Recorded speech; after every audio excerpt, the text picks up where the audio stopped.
Hello दोस्तों, नमस्कार। स्वागत है आप सबका आपके अपने YouTube channel study with LK में। आज विटामिन के बारे में पढ़ेंगे। कोई भी कम्पिटिटिव एग्ज़ाम की तैयारी अगर आप कर रहे हैं तो उसमें विटामिन्स बहुत पूछे जाते हैं। साइंस में आपका विटामिन्स एक इम्पॉर्टेंट टॉपिक है जो आज हम लोग इस वीडियो के माध्यम से पढ़ेंगे। तो बने रहिए आप मेरे साथ अगले 15 से 20 मिनट तक। 15 से 20 मिनट में आप विटामिन से बनने वाले किसी भी क्वेश्चंस को बड़े आसानी से सॉल्व कर पाएंगे और समझ पाएंगे कि विटामिन्स में जो भी आपकी प्रॉब्लम हैं वो मैं आज दूर करने की कोशिश करूँगा इस वीडियो के माध्यम से। तो आइए चलिए देखते हैं कि क्या हैं विटामिन्स। सबसे पहले तो ये देख लेते हैं कि विटामिन को सबसे पहले विटामिन नाम किसने दिया था। तो सबसे पहले विटामिन जो नाम दिया था, पहली बार विटामिन नाम दिया था वो दिया था ल्यूनेन ने। किसने दिया था? ल्यूनेन।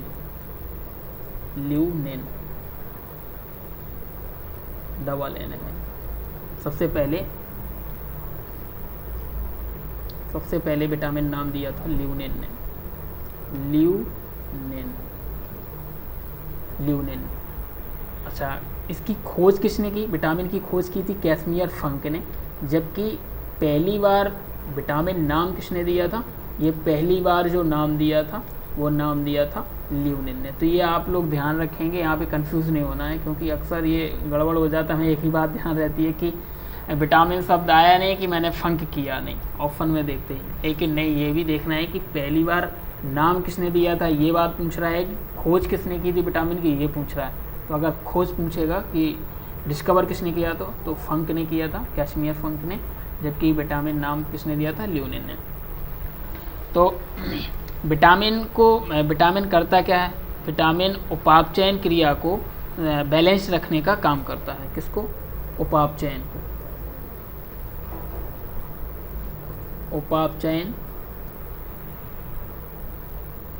को बॉडी के अंदर बैलेंस रखता है। बैलेंस करता है। क्या करता है? बैलेंस करता है। तो उपापचयन मतलब कि मेटाबॉलिज्म को बैलेंस रखता है विटामिन्स बॉडी के अंदर कोई बायोलॉजिकल रिएक्शन को कहते हैं, यानी कि जैविक क्रियाएं हैं, न कि ये ऊर्जा प्रदान करते हैं प्रोटीन की तरह। तो ये एनर्जी नहीं देते हैं। तो विटामिन्स जो है, विटामिन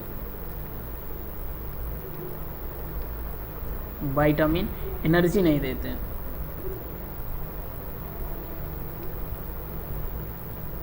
एनर्जी नहीं देते हैं। और ये कैसी हैं? ये जैविक क्रियाएं हैं। ये भी पूछ सकते हैं कि विटामिन जो है वो किस टाइप की क्रियाएं हैं। तो ये जैविक क्रिया हैं, बायोलॉजिकल रिएक्शन है, जैविक क्रियाएं। इतनी जानकारी आप रख लीजिए विटामिन के टाइप और उसके अलावा, क्योंकि अब सवाल ऐसे भी पूछे जा सकते हैं और पूछे ही जाते हैं कि विटामिन क्या कार्य करता है, विटामिन जो है वो ऊर्जा प्रदान करता है कि नहीं करता है। तो इसलिए आपको ये चीज़ें इतनी ध्यान रखनी चाहिए कि विटामिन जो है वो एनर्जी नहीं देता, और बॉडी का विटामिन्स का बॉडी के अंदर डाइजेशन भी नहीं होता। तो ये भी एक बात आपको ध्यान रखना है कि विटामिन का बॉडी में डाइजेशन भी नहीं होता है। डाइजेशन नहीं होता।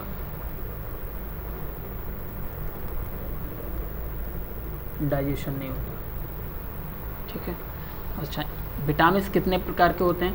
तो टू टाइप के होते हैं। एक तो वसा में घुलनशील और दूसरा होता है जल में घुलनशील। वाटर में घुलनशील, वाटर सॉल्यूबल और फैट सॉल्यूबल विटामिन और वाटर सॉल्यूबल। तो वाटर सॉल्यूबल ये बहुत बार पूछा गया है कि जल में घुलनशील विटामिन कौन से हैं, और आप 4 आपको ऑप्शन दे देगा, A, D, E, C या B। तो आपको वाटर सॉल्यूबल 2 ही विटामिन हैं आपके। कौन कौन से? B और C। इनको आप ऐसे भी याद रख सकते हैं कि विटामिन बश में हैं। बा से आपका हो जाएगा बी और सा से हो जाएगा सी। तो विटामिन जो है वो जल के बस में है, तो जल में घुलनशील कौन से हो जाएंगे, बी और सी। ऐसे करके आप याद रखेंगे कि जल में विटामिन बी सी यानी कि बस में है, जल के बस में है। और ए डी ई के ये जो 4 विटामिन हैं, ये विटामिन आपके फैट सॉल्यूबल होते हैं, ये विटामिन आपके फैट सॉल्यूबल होते हैं। आगे देखते हैं कि कौन कौन सा विटामिन जो है वो ए डी ई के और बी और सी। बी सी में एक बात और आपकी समझने के लिए है कि इनकी जो संरचना है वो काफ़ी कॉम्प्लेक्स होती है, जटिल होती है, कॉम्प्लेक्स होती है, जबकि ये थोड़ा साधारण होती हैं। जबकि इनकी संरचना और इनका स्टोर जो होता है, अगर ऐसे करके पूछ दिया जाए कि इनका स्टोर कहाँ होता है या कौन से विटामिन का स्टोर यकृत में होता है, तो जो वसा में घुलनशील होते हैं उनका स्टोर जो है वो यकृत में होता है, लीवर में होता है। यकृत कहें या लीवर में होता है। जबकि इनका स्टोर जो है वो नहीं होता है, बी सी का स्टोर नहीं होता, स्टोर नहीं होता, स्टोर नहीं होता।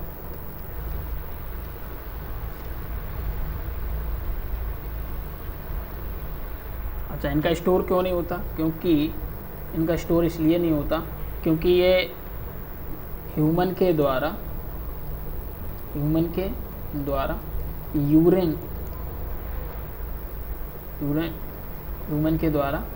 यूरिन मतलब कि मूत्र त्याग करते हैं, इसलिए ये विटामिन जो है वो एक्सक्रीट हो जाते हैं, बाहर निकल जाते हैं इसको, इसलिए इनका क्या है, स्टोर नहीं होता बॉडी में। बी और सी का, विटामिन बी और सी का स्टोर नहीं होता क्योंकि ये मूत्र के द्वारा बाहर निकल जाते हैं। अब हम लोग एक एक करके देखते हैं कि विटामिन ए क्या है।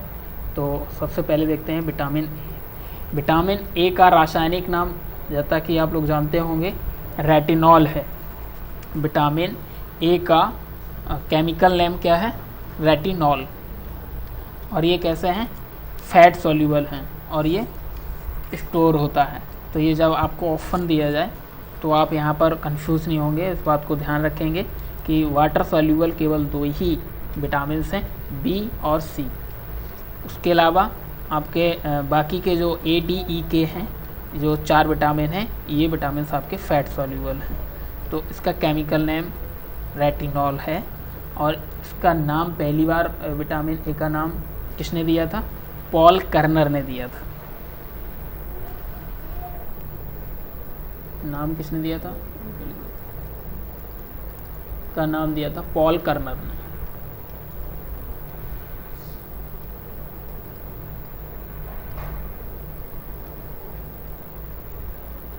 पॉल कर्नर ने। जबकि इनको डिस्कवर किसने किया था, इनको डिस्कवर किया था, खोज की थी, विटामिन ए की खोज किसने करी, विटामिन ए की खोज करी थी हॉपकिंस ने। इंग्लिश में और हिंदी में बस नाम यही रहेगा, सो आप चाहे हिंदी में लिखिए चाहे इंग्लिश में, हॉपकिंस। विटामिन ए की खोज हॉपकिंस ने करी थी। इसका केमिकल नेम बहुत बार पूछा गया है, क्या होता है, रेटिनॉल इसका केमिकल नेम होता है। चाहो तो आप इंग्लिश में भी लिख सकते हो, रेटिनॉल।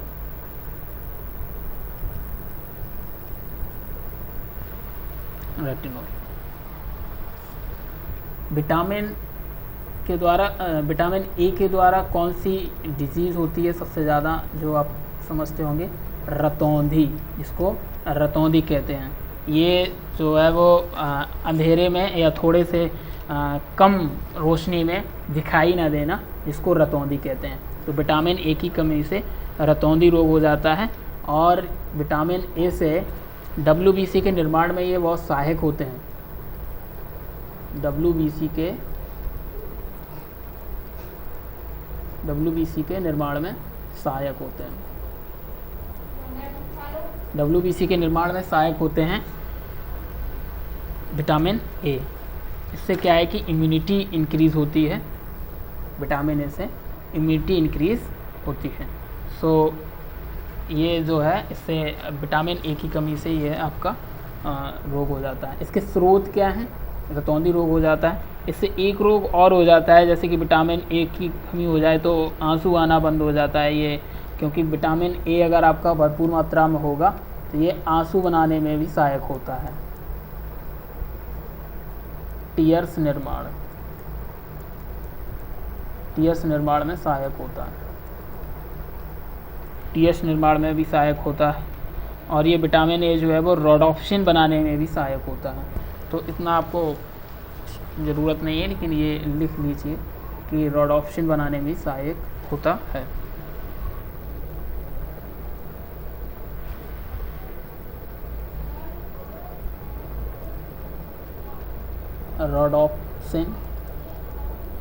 रोडोप्सिन बनाने में भी सहायक होता है। इसका स्रोत है गाजर, हरी सब्जियां, पपीता, आम, केला, ठीक है, दूध, चावल जो गोल्डन चावल होते हैं वो, और मछली का तेल। मछली का तेल बहुत सहायक होता है। वैसे इसके विटामिन ए के जो कैप्सूल आते हैं उसमें फिश ऑयल होता है, इसकी कमी से जो है वो आपका रतौंधी और रोग, ये क्या कहते हैं, विटामिन ए की कमी से आपका एक ड्राइनेस यानी आंसू आना बंद हो जाता है, और आंखों में थोड़ी सी खुजली टाइप की होती है जिसको हल्का सा इचिंग कहेंगे, तो वो भी हो जाती है, यानी कि आंखें ड्राई हो जाती हैं, सूख जाती हैं। नेक्स्ट है आपका विटामिन डी।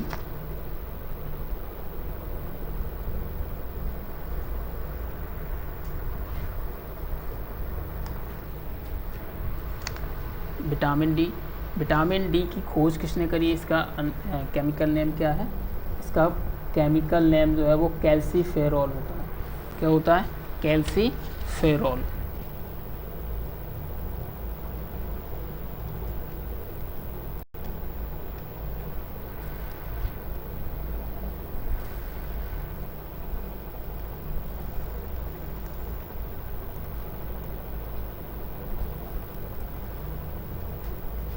कैल्सीफेरॉल, इसका केमिकल नेम कैल्सीफेरॉल होता है। और इसको डिस्कवर किसने किया था? हॉपकिंस और एडवर्ड मिलेनली। किसने? एडवर्ड मिलेनली ने। इसका निर्माण जो है त्वचा में होता है, यानी कि बॉडी में होता है। जब आप देखते हैं कि सूर्य की रोशनी जब बॉडी में पड़ती है तो स्किन के द्वारा इसका निर्माण होता है विटामिन डी का। इसमें इसकी कमी से कौन कौन से रोग हो जाते हैं? तो इसकी कमी से बच्चों में हड्डियां कमज़ोर हो जाती हैं, बच्चों की हड्डियां कमज़ोर हो जाती हैं। आपने देखा होगा कि छोटे बच्चे होते हैं तो उनको धूप में मालिश करके लिटाया जाता है, गुनगुनी धूप दी जाती है, इसलिए गुनगुनी धूप दी जाती है ताकि आपको विटामिन डी बच्चों को मिल सके और उनकी हड्डियां मजबूत हो सकें और जल्दी से वो ग्रोथ कर सकें, और अब उनको चलने में जो है वो बहुत सहायक हो सके।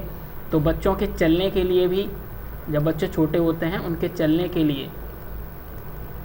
लिए भी विटामिन डी जो है वो बहुत ही सहायक होता है।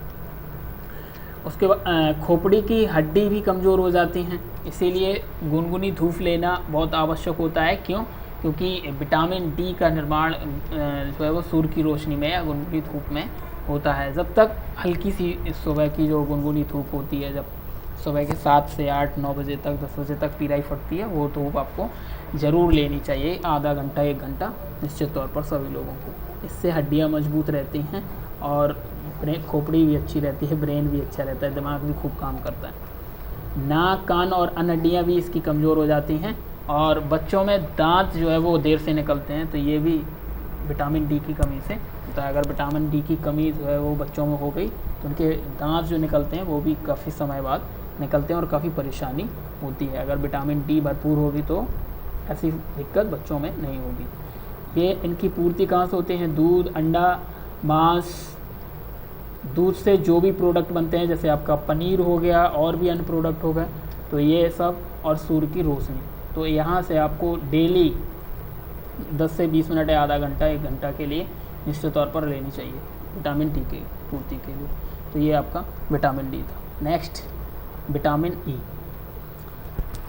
विटामिन ई का रासायनिक नाम टोकोफेरोल है और टोकोफेरोल है।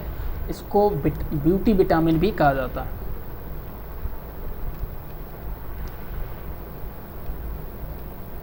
ब्यूटी विटामिन, इसको ब्यूटी विटामिन भी कहा जाता है। Tocopherol,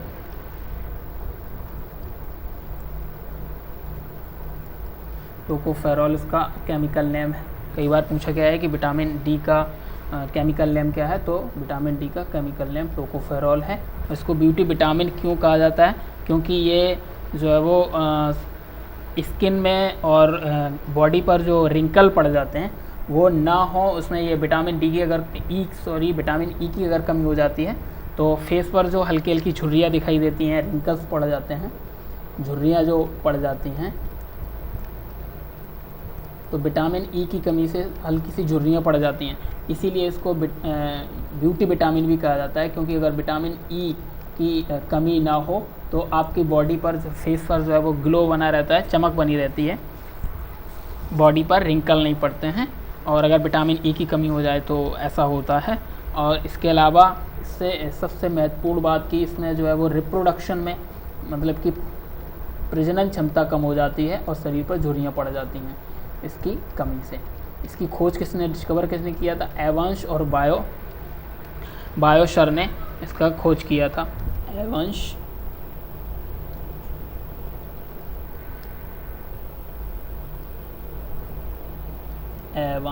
and बायोशर।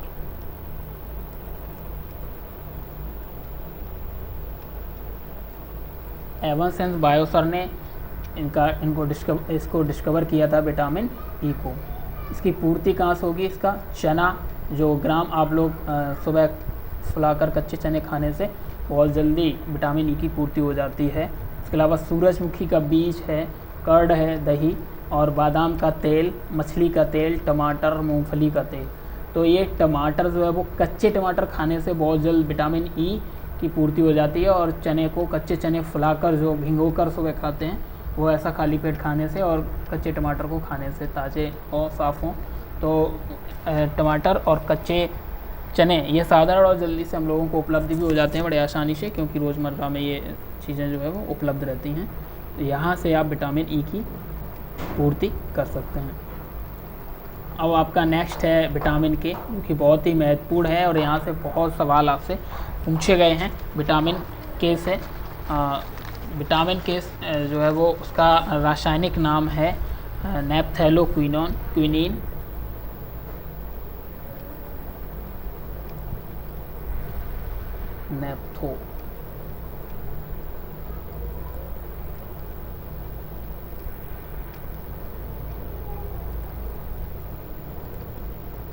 नेप्थोक्विनीन या फिलोक्विनीन या नेप्थोक्विनीन इसका जो है वो केमिकल नेम है, फिलोक्विनीन।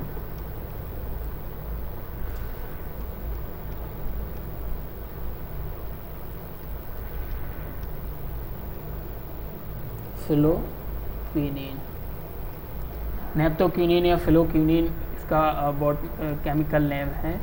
और इससे क्या है, इसकी खोज की थी दैम और दाजी ने, लेकिन इसकी कमी से क्या है, खून का थक्का ना बनना। तो ब्लड क्लॉटिंग जो है वो इससे होने लगती है, खून का थक्का नहीं बनता है और खून बहते रहता है। क्या, जब आपको चोट लग जाए या घाव हो जाए तो घाव जल्दी से नहीं भरता है और घाव से जो है वो खून निकलता रहता है। तो खून बहते रहना, उसका थक्का ना बनना। तो इसकी विटामिन के की कमी बहुत ख़तरनाक महसूस होती है, क्योंकि विटामिन के की कमी हो जाए ना, तो अगर विटामिन के की कमी और आपको चोट लग जाए तो क्या ब्लीडिंग होती रहेगी, फिर आपका बहुत दिक्कत हो सकती है, यहाँ तक कि डेथ भी हो सकती है। क्योंकि ब्लड जब अगर थक्का नहीं बनेगा, बंद नहीं होगा, तो सारा ब्लड जो है बॉडी से निकल जाएगा, तो इस तरीके से प्रॉब्लम हो सकती है। इसके स्रोत क्या हैं? मछली का यकृत या शकरकंद या बंद गोभी, फूल गोभी, पालक और ये लीवर ये मछली का ही यकृत होता है, यहाँ पर लिखा। और नारियल पानी, तो नारियल पानी में फाइबर होता है, इसको लेने से विटामिन के की बहुत जल्दी पूर्ति हो जाती है। और ये जो है इसका निर्माण कहाँ होता है, तो ये भी एक बार पूछा गया है कि इसका निर्माण कहाँ होता है। इसका निर्माण जो है वो बड़ी आंत में होता है। इसका निर्माण आप देखेंगे बड़ी आंत में होता है। विटामिन के का निर्माण बड़ी आंत में होता है और इसकी कमी से ये ब्लड का क्लॉटिंग जो है वो होने लगता है, ब्लड का थक्का नहीं बनता है। तो ये सबसे बड़ी खतरनाक बीमारी है और ये बहुत बार पूछा गया है, सवाल पूछा गया है। विटामिन सी,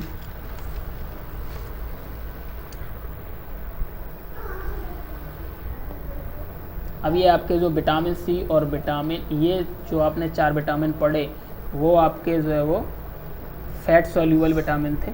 अब जो हम देखेंगे विटामिन सी, ये आपका जल में घुलनशील विटामिन है, जल में घुलनशील। इसका जो है वो केमिकल नेम क्या है? Ascorbic acid.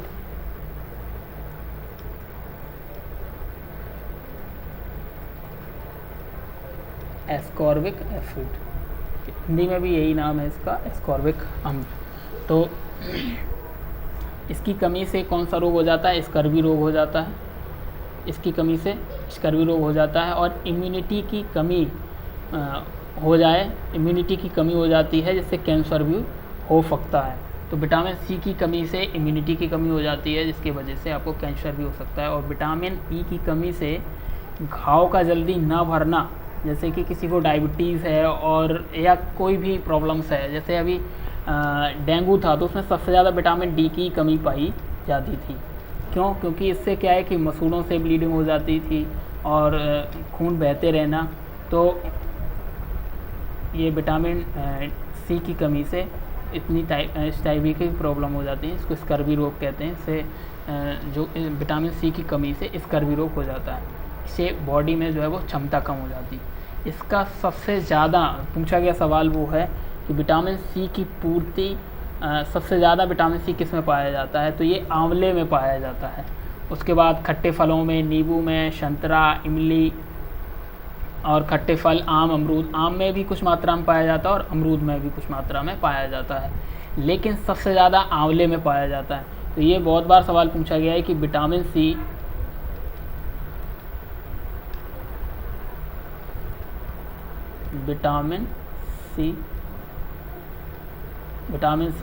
सबसे अधिक किस में पाया जाता है? सबसे अधिक किस में पाया जाता है? तो सबसे अधिक आपका आंवला में पाया जाता है। ये बहुत बार सवाल पूछा गया।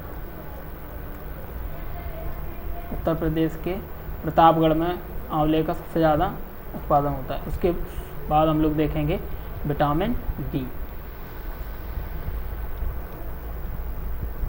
ये जो है वो विटामिन बी और सी दोनों ही आपके वाटर सॉल्यूबल हैं। विटामिन बी में आपके 9 प्रकार के विटामिन होते हैं। बी होते तो बहुत हैं, लेकिन आपको सिर्फ इतने ही पढ़ने हैं, क्योंकि यहीं से सवाल पूछे जाते हैं। खासकर विटामिन B1, B2 और B6, B7 और B12 से सवाल पूछे जाते हैं। लेकिन हम ये यहाँ पर 9 के 9 प्रकार देख लेंगे कौन कौन से हैं। और विटामिन B4 और उसके अलावा भी बहुत होते हैं, विटामिन B17 भी होता है।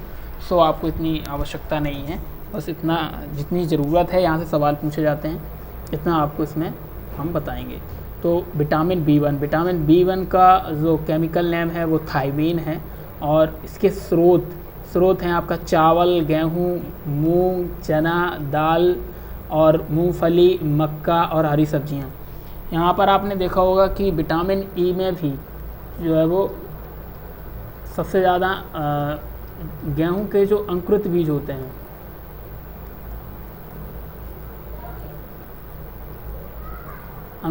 होते हैं, इससे विटामिन ई की पूर्ति बहुत जल्दी हो जाती है। जैसे कि वहाँ पर चना और आपको बताया था, तो वो अंकुरित अगर बीज हों, अंकुरित चना हो या गेहूं हो, अंकुरित बीज का खाने से बहुत जल्दी आपका जो है वो विटामिन ई की पूर्ति हो जाती है।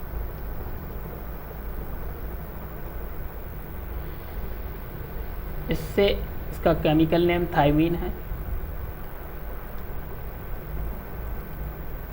केमिकल नेम थायमीन है विटामिन B1 का। ये पूछा गया है कि विटामिन B1 का केमिकल नेम क्या है, रासायनिक नाम क्या है?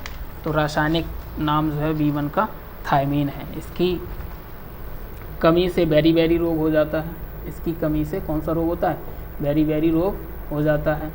विटामिन B2, विटामिन B2 का जो केमिकल नेम है वो आपका राइबोफ्लेविन है, राइबोफ्लेविन है।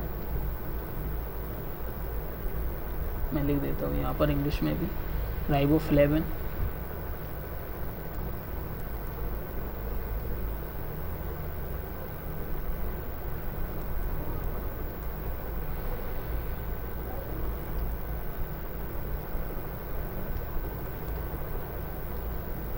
राइबोफ्लेविन, एक सेकंड में फिर से लिख देता हूँ, मार्कर थोड़ा गड़बड़ कर रहा है।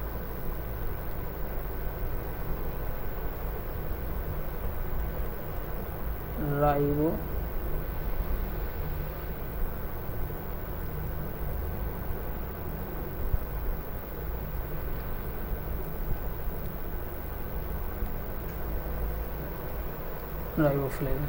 तो B2, विटामिन B2 का केमिकल नेम राइबोफ्लेविन है और इसके स्रोत ये दूध से बने सभी प्रोडक्ट और हरी सब्जियों से विटामिन B2 की पूर्ति हो जाती है। इसकी कमी से जीभ और ओंठों पर छाले पड़ जाते हैं और जो आपने देखा होगा शरीर के ऊपर लाल लाल चिकत्ते से पड़ जाते हैं, वो त्वचा पर जो लाल धब्बे से पड़ जाते हैं वो विटामिन B2 की कमी से ही पड़ जाते हैं। तो विटामिन B2 की कमी से आपके शरीर पर लाल चिकत्ते जो पड़ जाते हैं वो इसकी कमी से लाल चिकत्ते, और जीभ और ओंठों पर जो छाले पड़ जाते हैं वो विटामिन B2 की कमी से होते हैं। विटामिन B3 और B5, विटामिन B3 का केमिकल नेम आपका नियासिन है, नियासिन। नियासिन निकेटिक अम्ल इसमें होता है, तो इसको निकेटिक अम्ल भी कहते हैं और इसका केमिकल नेम नियासिन है। हरी सब्जियां, मांस, अंडा, दूध खाने से आपको विटामिन B3 की पूर्ति हो जाती है। विटामिन B3 में आपका जो रोग है वो पेलेग्रा रोग होता है, पेलेग्रा। विटामिन B3 की कमी से पेलेग्रा रोग हो जाता है, पेलेग्रा, पेलेग्रा डिजीज।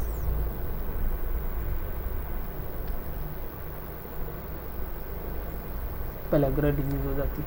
इसमें एक बात और होती है कि इसको 4D, इसकी एक कमी से 4D डिजीज़ भी हो जाती है। 4D से तात्पर्य होता है कि एक D का मतलब यानी कि 4 प्रकार की D से वो है जो है वो आपके रोग हो जाते हैं। कौन कौन से? पहला होगा आपका डर्मिस, इसको डर्मिटाइटिस कहते हैं, डर्मिटाइटिस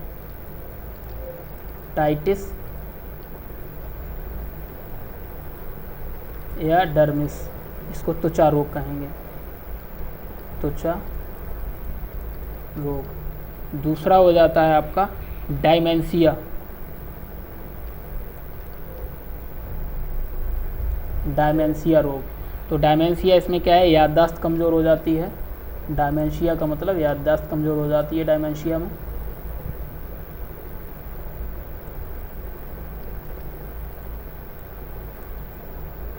याददाश्त कमज़ोर हो जाती है डायमेंशिया में, लॉस ऑफ मेमोरी। तीसरा हो जाएगा आपका डायरिया, जिसमें लूज मोशन कहते हैं।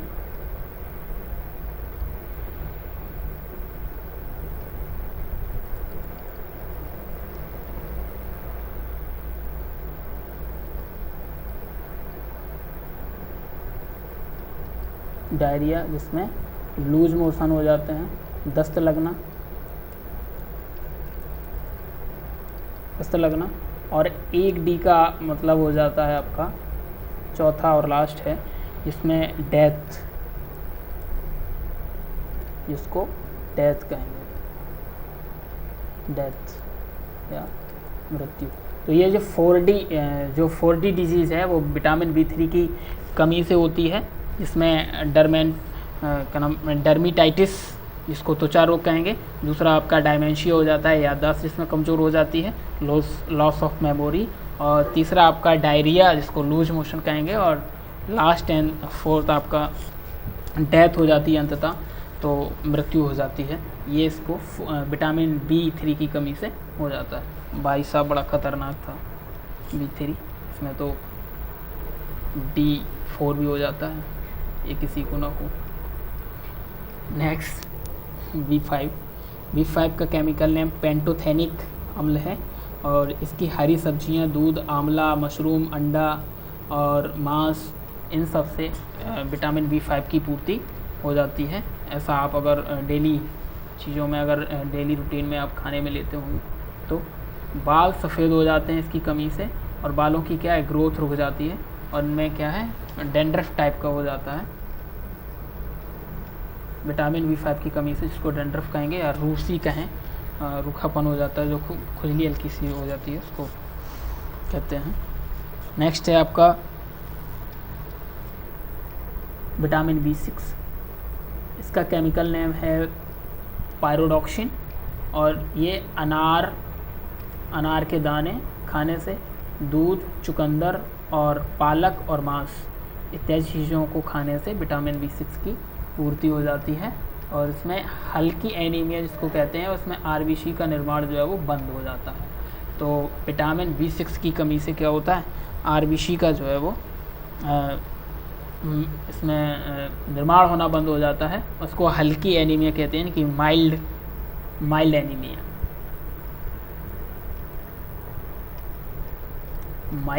एनीमिया। सो विटामिन B6 की कमी से एनीमिया रोग हो जाता है, और ये RBC के निर्माण में सहायक होता है।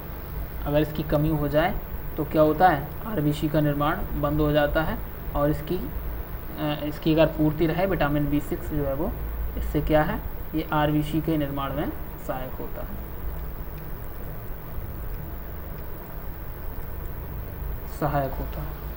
नेक्स्ट है आपका B7, विटामिन B7 का रासायनिक नाम बायोटिन है, और इसको H विटामिन भी कहते हैं, इसको H विटामिन भी कहा जाता है। ऐसा क्यों कहा जाता है, क्योंकि इसको हेयर ग्रोथ और बालों का झड़ना, डेंड्रफ और स्किन इन्फेक्शन, यानी कि जो बालों का इन्फेक्शन है,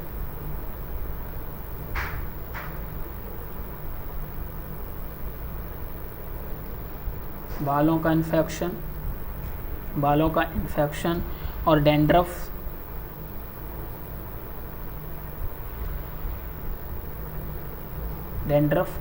इत्यादि इसकी कमी से जो है वो हो जाता है। और बालों का झड़ना, सबसे ज़्यादा विटामिन B7 की कमी से जो सबसे ज़्यादा प्रॉब्लम होती है बॉडी के अंदर, वो होती है बालों का झड़ना।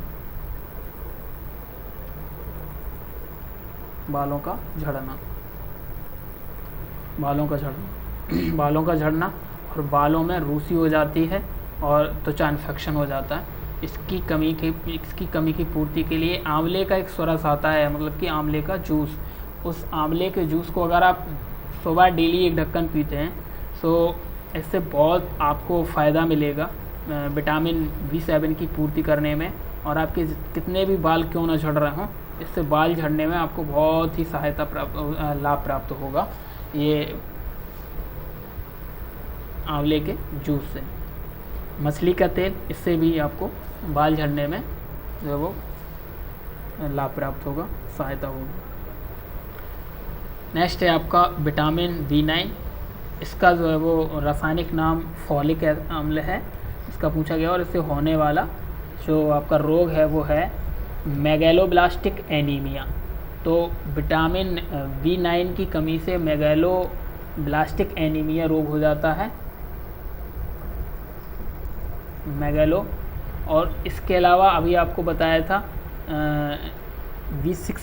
विटामिन B6 से हल्की एनीमिया। तो B6 और B9 दोनों से एनीमिया रोग ही होता है, ये आपको ध्यान रखना। लेकिन विटामिन B6 की कमी से क्या बताया था, माइल्ड एनीमिया, हल्की एनीमिया, जबकि विटामिन B9 की कमी से मेगैलोब्लास्टिक एनीमिया होता है। तो ये कंफ्यूज आपको नहीं होना है। और लास्ट है आपका विटामिन B12, जिसको साइनोकोबालामीन कहा जाता है। साइनोकोबालामीन इसका रासायनिक नाम है, साइनोकोबालामीन, और इसकी कमी से पर्नीशियन परनीशियस एनीमिया हो जाती है। तो विटामिन B6, B9 और B12 आप ध्यान रखेंगे, परनीशियस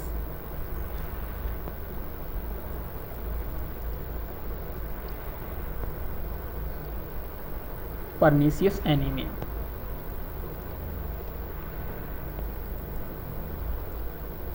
परनीशियस एनीमिया रोग हो जाता है। ये तब होता है जब आपकी आरबीसी जो है वो आरबीसी 90 से 100 डे, और ये जब 90 से 100 दिन की आरबीसी हो जाती हैं तो इनको परिपक्व आरबीसी कहा जाता है। और ये 90 से 100 दिन यानी परिपक्व आरबीसी की जब कमी होती है तब आपका जो है वो परनीशियस रोग आपका हो जाता है। विटामिन से संबंधित सारी चीज़ें मैंने आपको यहाँ पर एक्सप्लेन करने की कोशिश की, प्रयास किया। उम्मीद करता हूँ कि विटामिन आपको सारे समझ में आ गए होंगे। आज के बाद आप विटामिन को अगर 1-2 बार इस वीडियो को देख लेंगे और आप नोट्स बना लेंगे तो विटामिन से संबंधित आपकी सारी समस्याएं दूर हो जाएंगी। मिलते हैं किसी नेक्स्ट वीडियो में ऐसे ही किसी टॉपिक को लेकर। तब तक के लिए स्वस्थ रहिए, अच्छे रहिए, अपने आसपास साफ़ सफाई रखिए और पढ़ते रहिए। उत्तर प्रदेश यूपी लेखपाल की वैकेंसी आई गई हैं, 7800 प्लस हैं कुछ, और इसके लिए आपको जी तोड़ मेहनत करनी है। पेट हो गया है, इसका मतलब लेखपाल भी होने की पूरी संभावना है। नवंबर में आपका एग्ज़ाम है, इसके लिए आप जी तोड़ मेहनत कीजिए। हम आपको इसी टॉपिक के ऐसे ही किसी टॉपिक के साथ नेक्स्ट वीडियो में फिर मिलेंगे। Thank you all of you. Channel को अब तक आप नए हैं इस चैनल पर तो निश्चित तौर पे आप लाइक, शेयर और सब्सक्राइब ज़रूर कीजिए, और ऑफलाइन आप कमेंट ज़रूर किया कीजिए आपको कैसा लगा, अच्छा लगा या बुरा लगा, जैसा भी लगा हो, और आप कमेंट ज़रूर कीजिए ताकि हमको फीडबैक मिलता है। उससे हमको ये अंदाज़ लगा पाते, पता लगता है कि किस टाइप के जो है वो आपको टॉपिक लेकर आना है और क्या क्या कमियां हैं उनको दूर करने का प्रयास किया जाए। So thank you all of you.